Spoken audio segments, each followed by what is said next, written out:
I think resilience to an extent conjures up ideas of survival, of coping with hard circumstances, which is true. But there's also a very creative aspect here.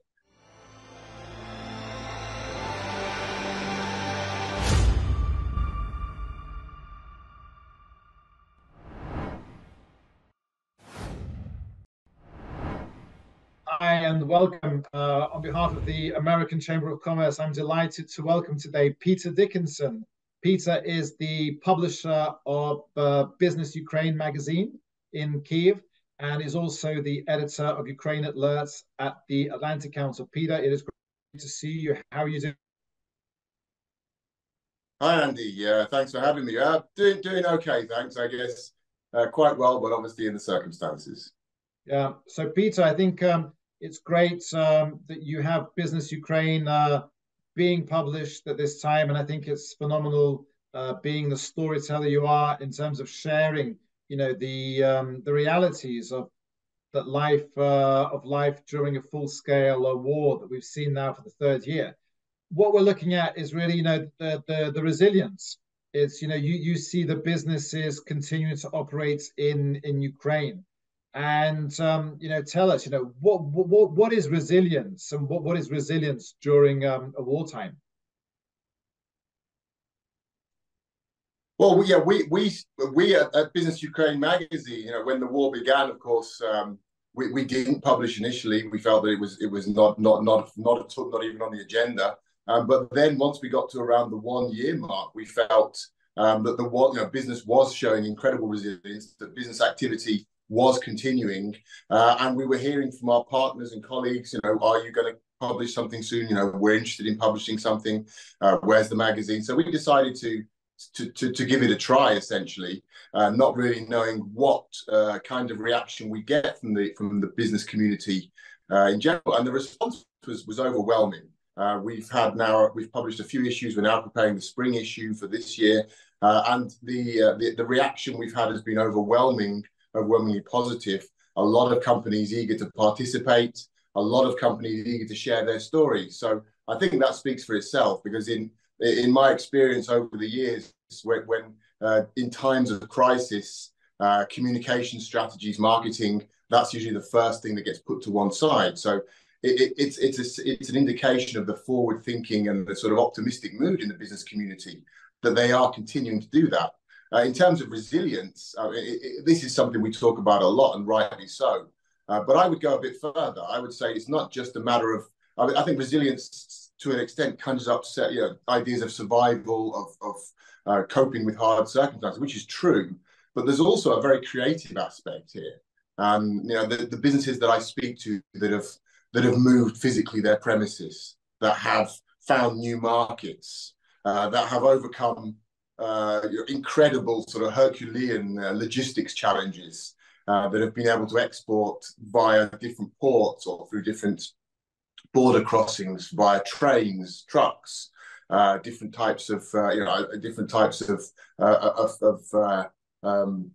the Black Sea. It's really just phenomenal the way that people have looked at the situation and said, you know what, we're going to find a way around this. And I really don't know many other countries which would be like this. I mean, I think honestly, Ukrainian ingenuity is no surprise to me. It's not news to me, and not to you, and to many of the ACC membership, no doubt. But nevertheless, I mean, it's been incredible. Yeah. So, I mean, if they're saying what has surprised you most, and I mean, any sort of stories or any incidents you've seen that really have surprised you? Well, honestly, I wouldn't. I mean, I find it's difficult to be surprised when you've already seen so much in Ukraine over the years.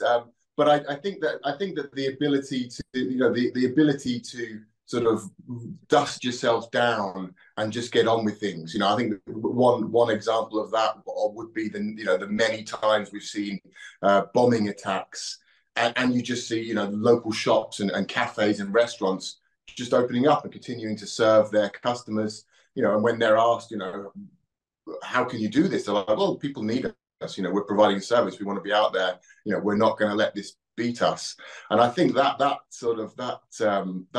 defiant mood and this spirit of can do is really remarkable. You know, as a Brit, you know, we have the sort of mythology around the Blitz in World War II when the Germans were bombing London and other British cities. I think there's a lot of similarities with what we're seeing in Ukraine in the last few years, of this spirit that's emerged of this determination to sort of push on. And it is, I mean, it is in fairness surprising, because, I mean, frankly, would this have happened elsewhere? You know, could we have expected this in other places? And I think a lot to do with, you know, the challenging Ukrainian experience over the first 3 decades of independence. You know, they say hard times make strong people, and I think Ukraine is the perfect example of that. If you look at look at the way Ukrainians have responded to Russia's invasion, it is clearly a very, very strong nation. Absolutely.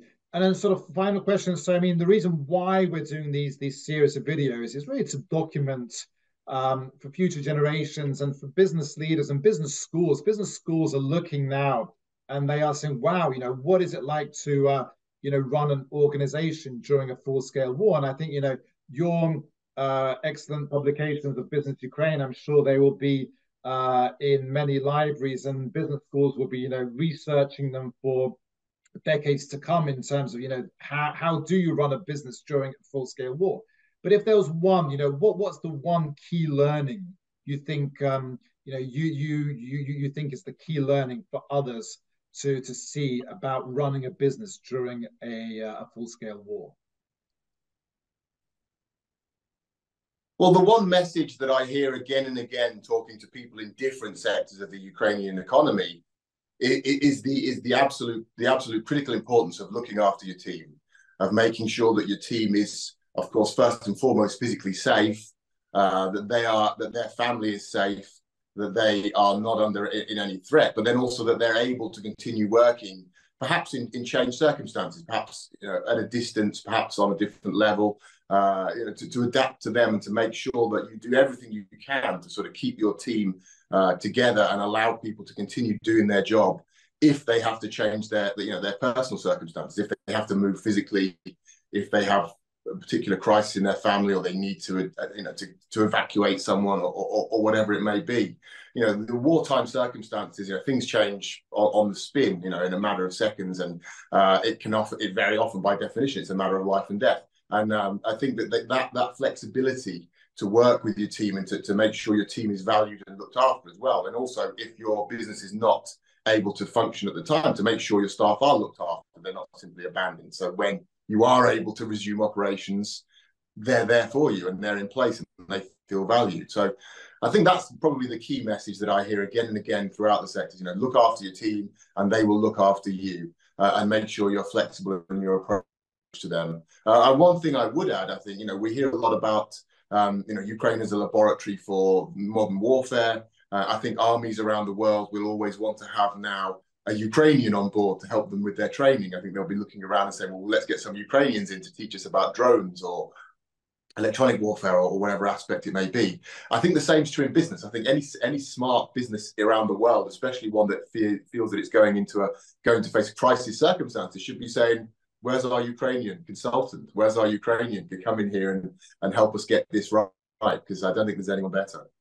Absolutely. Well, brilliant. Well, thank you, Peter. Thank you to everything you do, and thank you for the brilliant Business Ukraine, and for all the news that comes out. Especially, we're delighted to share our American Chamber of Commerce newsletter together with you.